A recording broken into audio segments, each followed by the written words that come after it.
আমি মা আর বাবার জন্য গরম দুধ নিয়ে যাচ্ছি, তারপর গিয়ে ঘুমিয়ে পড়বো। ও সুপর্ণা, তুমিও দেরি করো না কেমন? তুমিও তাড়াতাড়ি ঘুমিয়ে পড়ো, আবার কাল কিন্তু ভোরে উঠতে হবে। হ্যাঁ বড়দি ভাই, আমি এক্ষুনি গিয়ে শুয়ে পড়বো। আচ্ছা।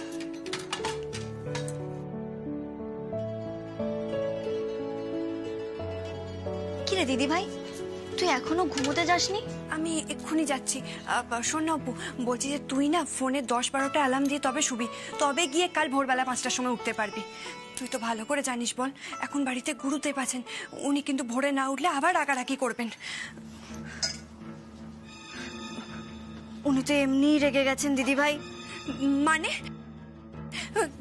তুই আবার কি করেছিস? আরে বাবা দিদি ভাই, আমি কিচ্ছু করিনি। আর আচ্ছা, তুই ওনার জন্য কোনো খড়ম রেখে আসিসনি? এ বাবা, এটা তো আমি একদম ভুলে গেছিলাম রে।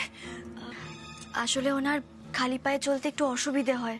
ছি ছি ছি, সত্যি আমার খুব বড় ভুল হয়ে গেছে রে। শোন না, বলছি আমি বরং এখন যাই, ওনার ঘরে গিয়ে খড়মটা রেখে দিয়ে আসি। কোনো প্রয়োজন নেই দিদি ভাই, মেজ বৌদি অলরেডি গিয়ে ওনার ঘরে খড়ম রেখে দিয়ে এসেছে।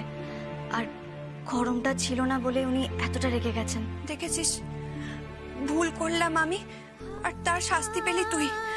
আমি বরঞ্চ গুরুদেবের কাছে গিয়ে বলে দিচ্ছি যে আপনার ঘরটা অপু নয়, আমি গুছিয়েছিলাম। এই, তোর মাথা খারাপ হয়ে গেছে নাকি? আরে বাবা, তুই যদি এখন গিয়ে এটা বলিস তাহলে তো আমরা মিথ্যেবাদী প্রমাণিত হয়ে যাবো দিদি ভাই। তাও ঠিক, তুই ঠিকই বলেছিস। আমি না এখন যেন সব কিরম ভুলে ভুলে যাচ্ছি জানিস। সেই তো, সারাদিন খালি ঘরে বসে থাকবি, মন মরা হয়ে থাকবি, তোর কি হবে বল? কোথায় আর যাবো বলতো, বাড়িতেই তো থাকতে হবে।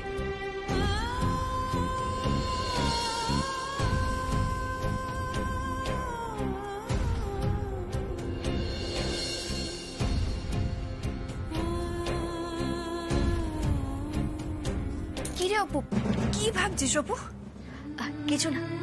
আচ্ছা দিদি ভাই, তুই তো মাঝে মধ্যে জামাইবাবুর সঙ্গে কাছে পিঠে কোথাও বেড়াতে যেতে পারিস, আন্টিমানের পারমিশন নিয়ে যাবি। বেড়াতে যাব তোর জামাইবাবুর সাথে? তোর জামাইবাবুর কি সেই সময় আছে যে আমাকে নিয়ে একটু বেড়াতে যাবে?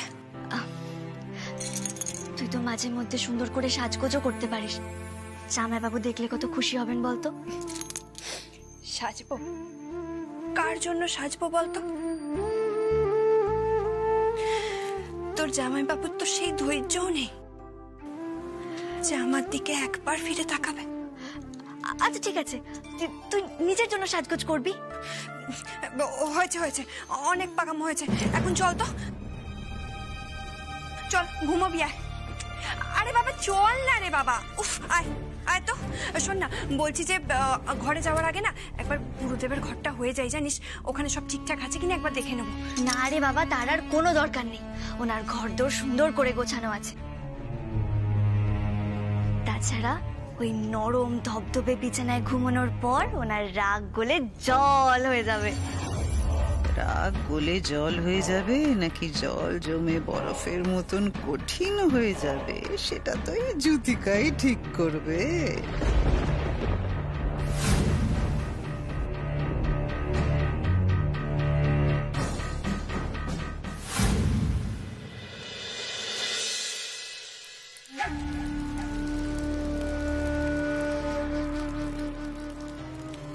গুরুদেব ঘরে নেই, বাথরুম থেকে কলের জলের শব্দ আসছে, তার মানে গুরুদেব বাথরুমে আছেন।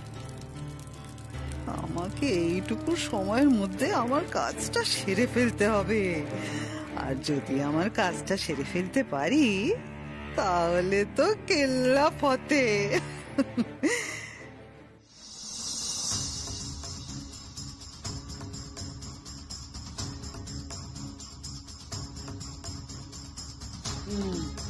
ভালো করে বিছুটি পাতাগুলো ছড়ানো হয়ে গেছে, এবারে একটু পরে খেলা জমে যাবে।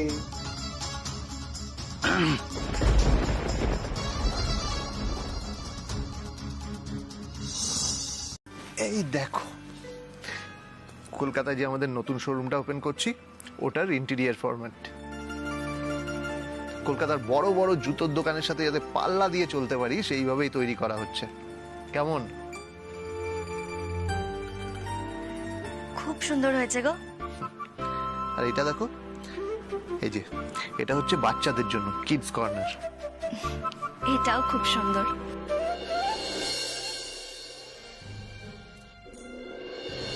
এই নে, একদম চুপ করো। কার সামনে কি কথা বলতে হয় তুমি একদম জানো না, সবকিছু ভুলে গেছো।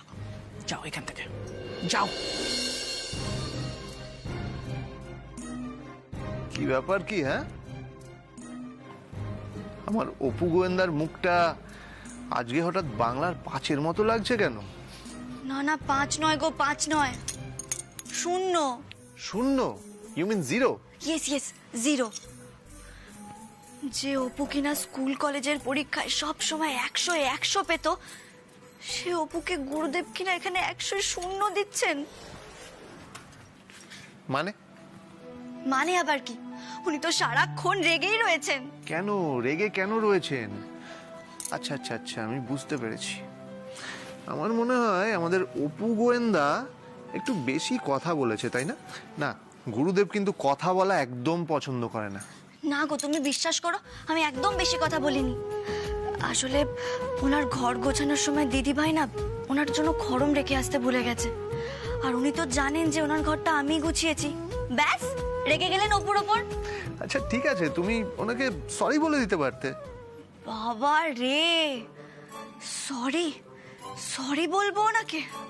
উনি যা রাগী। তুমি হাসছো দীপু অ্যাসিস্ট্যান্ট? তোমার অপু গোয়েন্দা কিনা ভয়ে মরছে, আর তুমি হাসছো? কেন হাসছি বলো তো? আমি দেখছি আমার অপু গোয়েন্দাও কিছু ভয় পায়, এটা দেখে অবাকও হচ্ছি আমি। না না না না, অপুর তো ভয় ডর থাকতে নেই না, ও তো সুপারম্যান কিনা। সুপারম্যানই তো। দীপু অ্যাসিস্ট্যান্টের জীবনে অপু গোয়েন্দা সুপারম্যান। দূর বাবা। এই জানো তো, আমার না সত্যি সত্যি খুব টেনশন হচ্ছে। আসলে মিথ্যে কথা বলেছি তো, মিথ্যে কথা বলে কোচিং ক্লাসে গেছি। আমার না খুব অপরাধ বোধ হচ্ছে, খুব খুব মন কেমন করছে আমার। অপু, অপু, তোমার যত টেনশন, যত অপরাধ বোধ, যত মন কেমন করা, তুমি সব আমাকে দিয়ে দাও। সব দিয়ে দেব, তারপর তোমার মনটা কেমন করলে সেটাকে সামলাবে শুনি। তুমি সামলাবে, সত্যি অপু। তুমি যদি আমার বুকে মাথা রাখো, আমার মনের সমস্ত ঝড় থেমে যায়।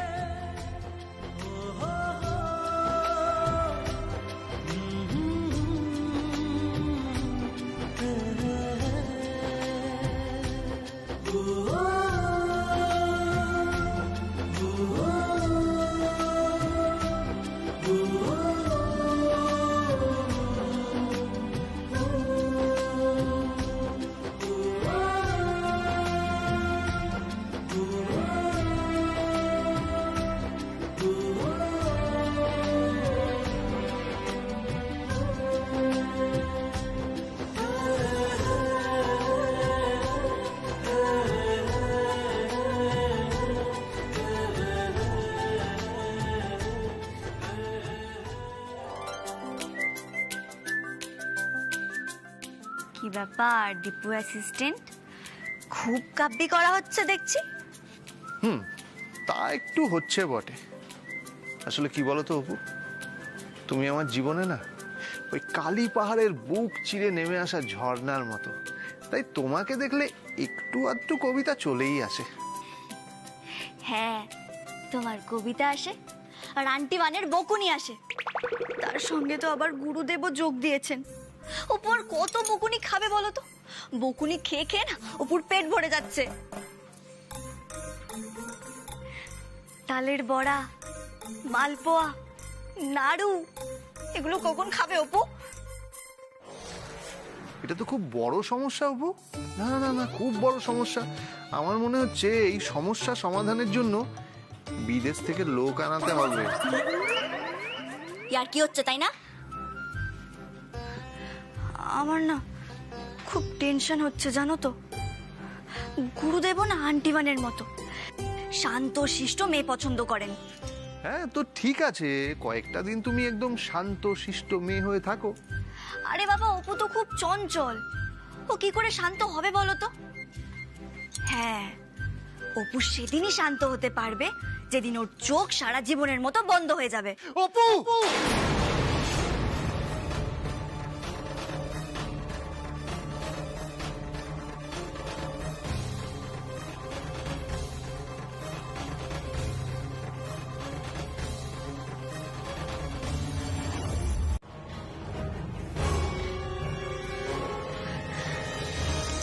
এই তো দেখছি সত্যি সত্যি কেউ বিছুটি পাতার গুঁড়ো ছড়িয়ে দিয়েছে।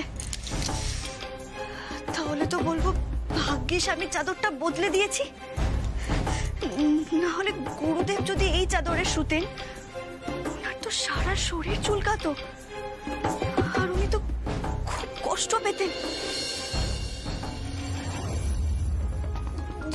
এসব এসব কি বলছিস তুই অপু? আমার তো শুনে খুব ভয় করছে রে। হ্যাঁ রে, বলছি তোর হাত এখন ঠিক আছে তো? ঠিক আছে রে দিদি ভাই। কিন্তু অপু, তুমি কাল রাতে কেন আমাকে কিছু বলনি? আসলে আমার খুব টেনশন হচ্ছিল দীপু অ্যাসিস্ট্যান্ট। আমার বারবার মনে হচ্ছে আমাকে বা আমার দিদিভাইকে আবার কেউ ফাঁসানোর চেষ্টা করছে। গুরুদেব যদি ওই বিছুটি পাতা মাখানো বিছানায় শুতেন তাহলে কি বড় সর্বনাশটাই হয়ে যেত ভাবতে পারছো? উনি খুব কষ্ট পেতেন, আর সেই সঙ্গে অপু খুব বকুনি খেত। কিন্তু কে এটা করতে পারে? যে বা যারা আমাকে ফাঁসাতে চায়। মাসিমণি? না না, মাসিমণি এটা করবে না। মাসিমণি তো একদম বদলে গেছে। তাহলে তাহলে নীলু? কিন্তু ওই দেশের বাড়িতে গয়না চুরির ঘটনার পর নীলুও কিন্তু একদম শুধরে গেছে। তাহলে কি জানি, তবে কেউ না কেউ তো আছেই যে চায় না অপু এই বাড়িতে থাকুক, যে চায় অপু সবসময় বিপদে পড়ে যাক। কে? কে বলো তো?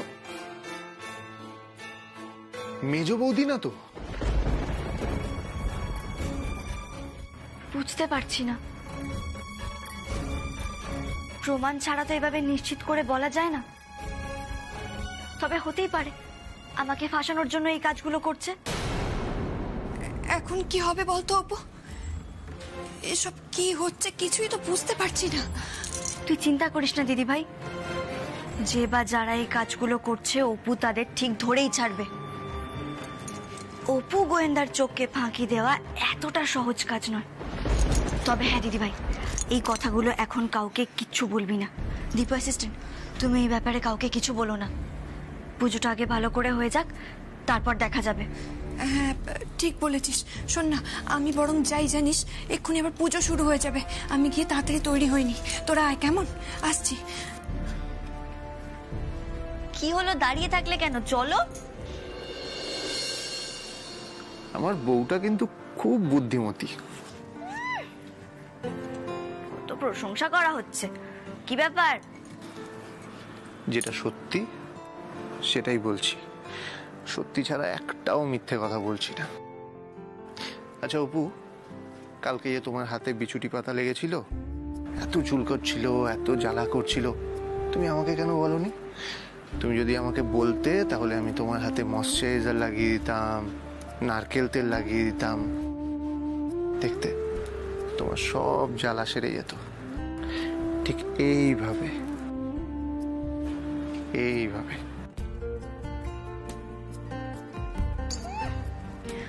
আমি যখন ঘরে গেলাম তখন তো তুমি নাক ডেকে ঘুমোচ্ছিলে। উনি কাঁচা ঘুম থেকে উঠে নাকি আমার হাতে নারকেল তেল ময়শ্চারাইজার মাখিয়ে দিতেন। তাহলেই হলো মিথ্যেবাদী। হাত ছাড়ো। মিস করে ফেলেছি, খুব খারাপ মিস, ব্যাড মিস। না না না, আমার এখন এসব ভাবলে হবে না। আমার সবার আগে জানতে হবে আমার অপু গোয়েন্দাকে কে ফাঁসানোর চেষ্টা করছে। কে?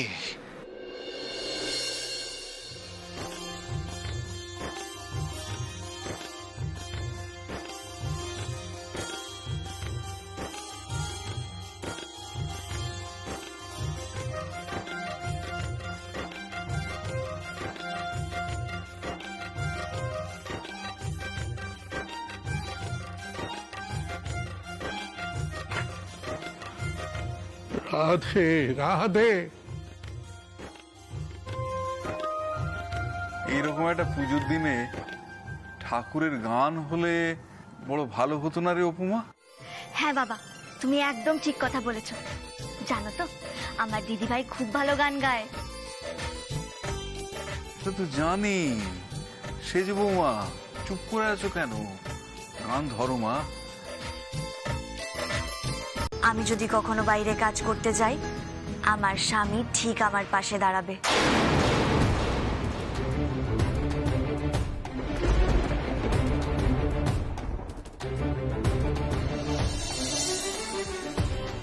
বাইরের জগৎটা খুব কঠিন।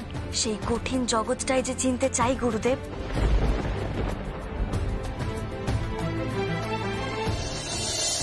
তো শোনো একটা কথা, নারী দুর্বল। বাইরের জগতের কাঠিন্যের সঙ্গে সে লড়বে কি করে?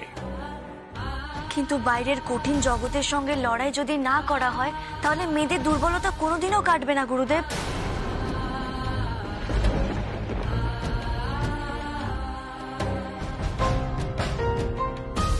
দেখেছো তো? দেখো এই মেয়ে কেমন সমানে গুরুদেবের সঙ্গে ক্যাটস ক্যাটস করে কথা বলে যাচ্ছে।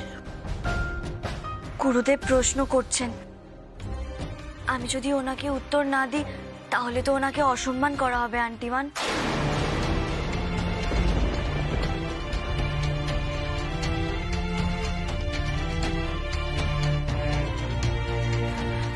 দীপু অ্যাসিস্ট্যান্ট, সরি, আমি তোমার কথা রাখতে পারলাম না। আমি চুপ করে থাকতেই পারলাম না, সেই উত্তর দিয়ে ফেললাম।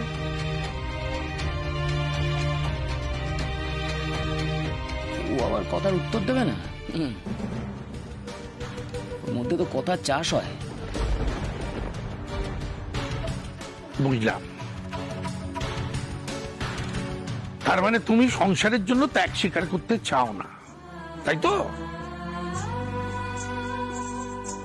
তাহলে বিয়ে করলে কেন? দু নৌকায় পা রেখে কিন্তু জীবন চলে না।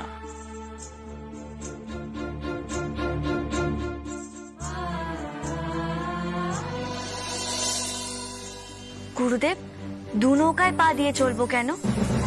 প্রয়োজন হলে অপু সংসার আর চাকরি দুটোকেই এক নৌকায় তুলে নেবে।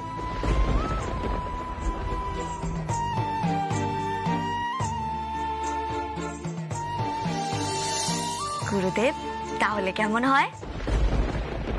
দেখেছেন গুরুদেব, দেখেছেন সমানে কথা বলেই যাচ্ছে। কিন্তু বললাম যে এই মেয়েকে থামানো খুবই মুশকিল। এই মেয়ে বাইরের জগতে স্বাদ আস্বাদন করতে শিখে গেছে।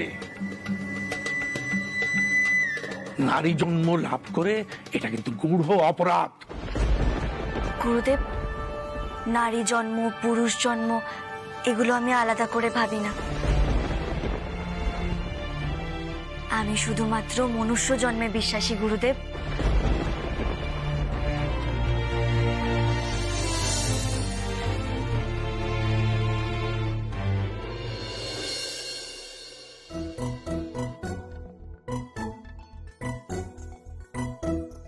আরে দূর বাবা, ইশারা কি করছো দীপু অ্যাসিস্ট্যান্ট? বলেছি না আমাকে ইশারা করবেন, আমি বুঝতে পারি না। যা বলার জোরে বলো। বাবা, কিন্তু দেখছি স্বামীকেই দমিয়ে রাখছে।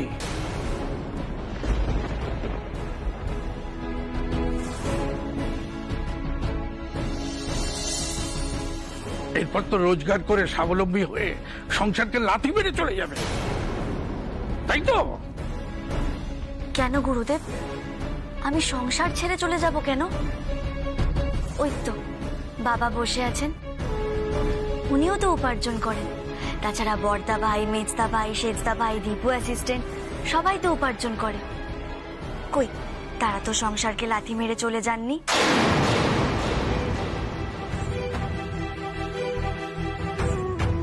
উল্টে মেয়েরা চাকরি করে উপার্জন করে সেটা সংসারে কন্ট্রিবিউট করে, তাতে সংসার ভালোভাবে চলে, সচ্ছলভাবে চলে। তাতে সংসারে আর্থিক নিরাপত্তা আসে, সন্তান পালন করে তাদের স্বপ্ন পূরণ করে। তুমি চুপ করো মেয়ে, আর অনর্থবাদী হও তো। চুপ করো।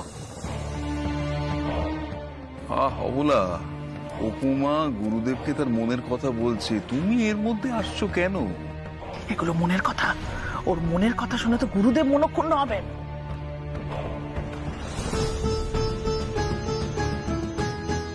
গুরুদেব, আমি যদি কোনো ভুল কথা বলে থাকি, আপনি যদি আমার কথায় মনক্ষুণ্ণ হয়ে থাকেন, then I am very sorry.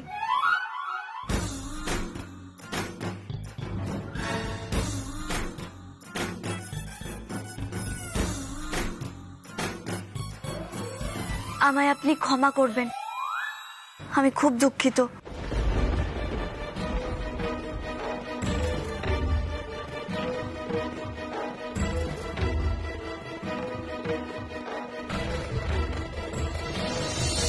প্রথমবার বানিয়েছি তো, তাই খেতে যদি একটু খারাপ হয় 10-এ 0 দেবেন না যেন আমায়।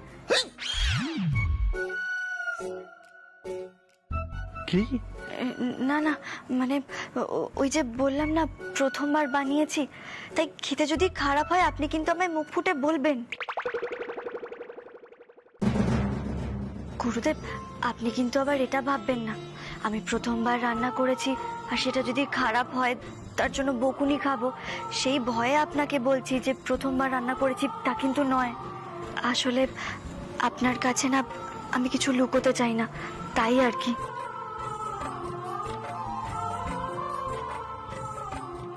গুরুদেব, আপনি খেতে শুরু করুন, লুচি তো ঠান্ডা হয়ে যাচ্ছে।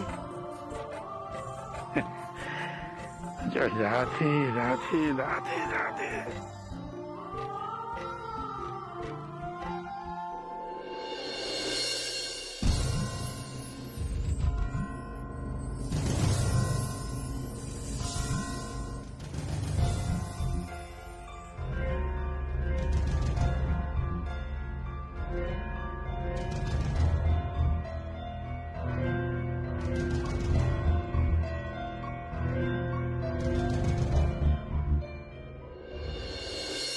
ইয়েস!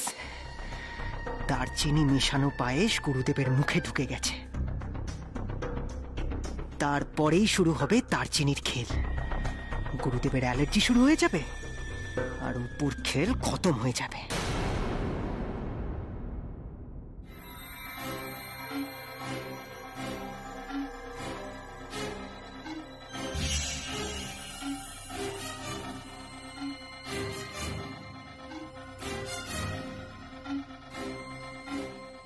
গুরুদেব, বলছি যে পায়েসটা খাওয়া যাচ্ছে তো?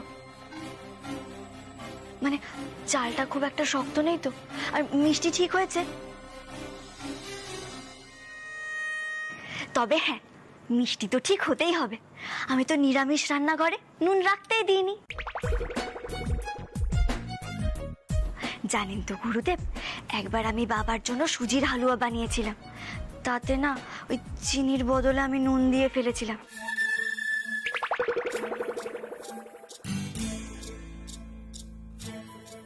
যদিও পরে সেটাকে আমি ওই নোনতা সুজি বলে ম্যানেজ দিয়ে দিয়েছিলাম।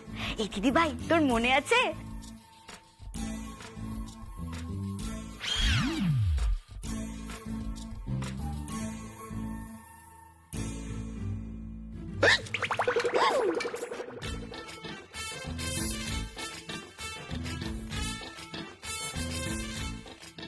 আপনি খান গুরুদেব, অপু আর বক বক করবে না।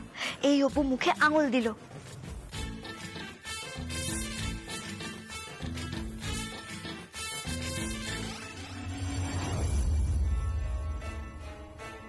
ভালো করে যত্ন করে পেতলের হাঁড়িতে পায়েস বানাতে হবে কিন্তু।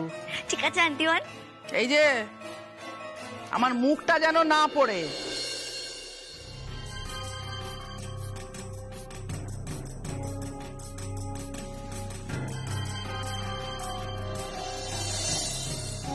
পায়েসটা খেতে মা অবলার হাতের পায়েসের মতো হয়নি।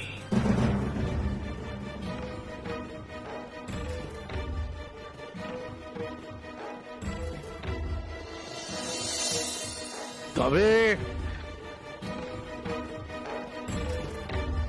তবে তবে মোটামুটি সুস্বাদুই হয়েছে।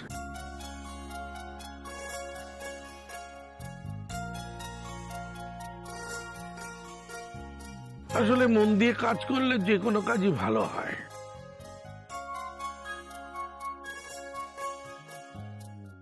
তবে তোমার সংসারে মন বসে না, এটাই বড় সমস্যা।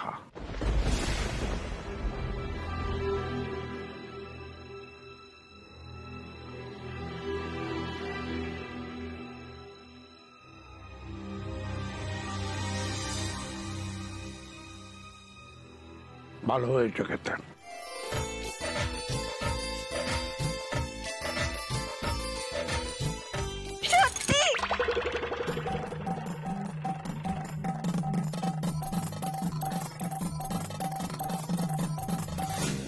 স্বামী লীলানন্দ গোসাই কখনো অসত্য কথা বলে না। এই পায়েস খেয়ে আমার মনে হচ্ছে না যে এই প্রথম তুমি পরমান্ন রান্না করলে।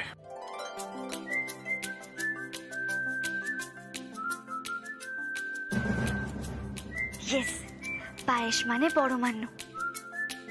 আমি তো রান্না করার সময় শুধুমাত্র আমার মায়ের হাতের বানানো পায়েসের কথাই মনে করেছি গুরুদেব। জানেন গুরুদেব, আমার মা খুব ভালো পায়েস বানায়। আমার মায়ের নাম তো পরমা। তাই বাবা মাঝে মধ্যে মজা করে বলে, পরমার হাতের পরমান্ন খেয়ে খুব মজা।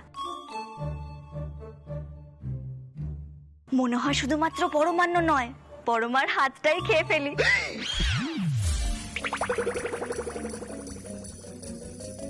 গুরুদেব এখন আউট অফ ডেঞ্জার তো? উনি এখন একদম সুস্থই আছেন। উইকনেসটা কেটে গেলে বসতে পারবেন উঠে। অপর্ণা ম্যাডামের জন্য আপনি প্রাণ ফিরে পেলেন। বলতে পারেন আপনার প্রাণ কিন্তু ওনার কাছে ঋণী হয়ে রইল।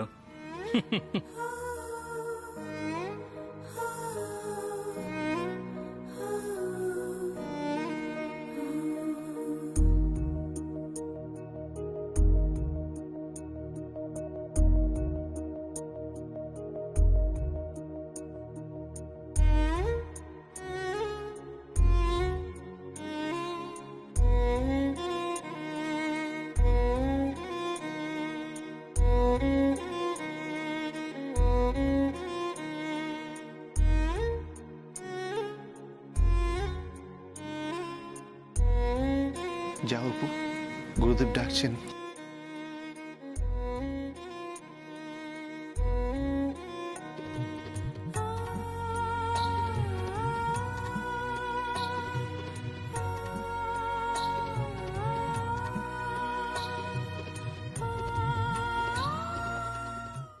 বিশ্বাস করুন গুরুদেব, আমি আপনার পায়েসে দারচিনি দিইনি।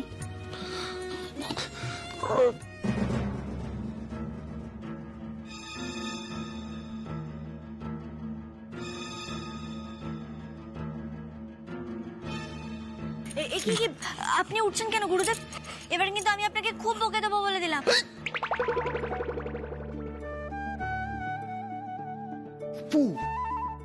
কি বলছো কি তুমি? গুরুদেবকে বকে দেবে? ঠিকই তো বলছি, মায়েরা ছেলেদের বকতেই পারে।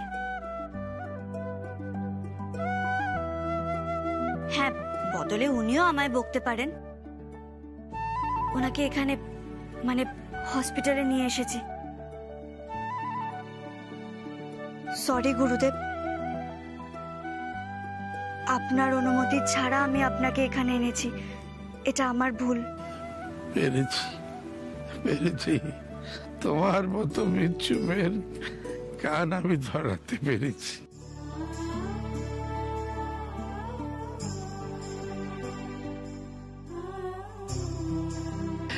তুমি আমাকে এখানে নিয়ে এলে, তাই তো আমার প্রাণটা বাঁচলো। তা না হলে তো এই ধরাধামের মায়া কাটিয়ে আবার চলে যেতে হতো।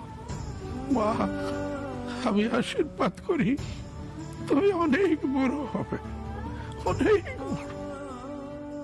আপনি এত কথা বলবেন না, বিশ্রাম নিন। না, আমাকে বলতে দাও, আমাকে বলতে দাও। ও বৌমা, আজ আমার তোমার জন্য গর্ব হচ্ছে। তোমার বুদ্ধিমত্তার প্রশংসা করতে হচ্ছে। মহাবলাকে আমি বলবো যে সে খুব ভাগ্যবতী, এমন পুত্রবধূ সে পেয়েছে যে সর্বক্ষণ তার পাশে থাকবে, সে কখনো তার পরিবারের মাথা হেঁট হতে দেবে না। আর একটা কথা বলবো, তুমি সারা জীবন এই পরিবারটার পাশে থেকো। যতই তুমি স্বপ্নের কাছে পৌঁছে যাও না কেন, এই পরিবারটাকে কখনো অবহেলা করো না, কখনো না। করব না গুরুদেব। সংসার আর স্বপ্ন দুটোই আমার দু চোখের মনির মতো হয়ে থাকবে।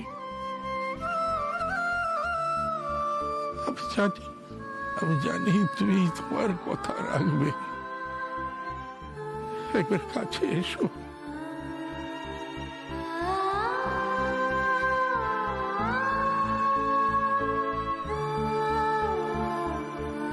অনেক বড় হও মা।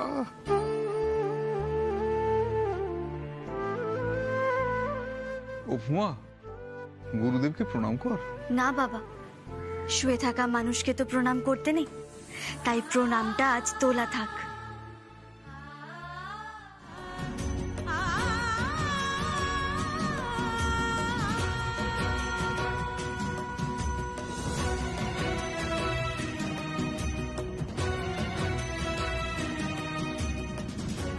আজ আমি আপনার পায়ের নিচের মাটি স্পর্শ করে প্রণাম করলাম গুরুদেব। তবে আজ আমি প্রতিজ্ঞা করছি, আমি যেদিন এটা প্রমাণ করতে পারবো যে আপনার পায়েসে কে দারচিনি মিশিয়েছিল, যেদিন এটা প্রমাণ করতে পারবো যে আপনার এই এত কষ্টের দায়ী এই অপু নয়, সেদিন আমি আপনার পা ছুঁয়ে প্রণাম করব গুরুদেব।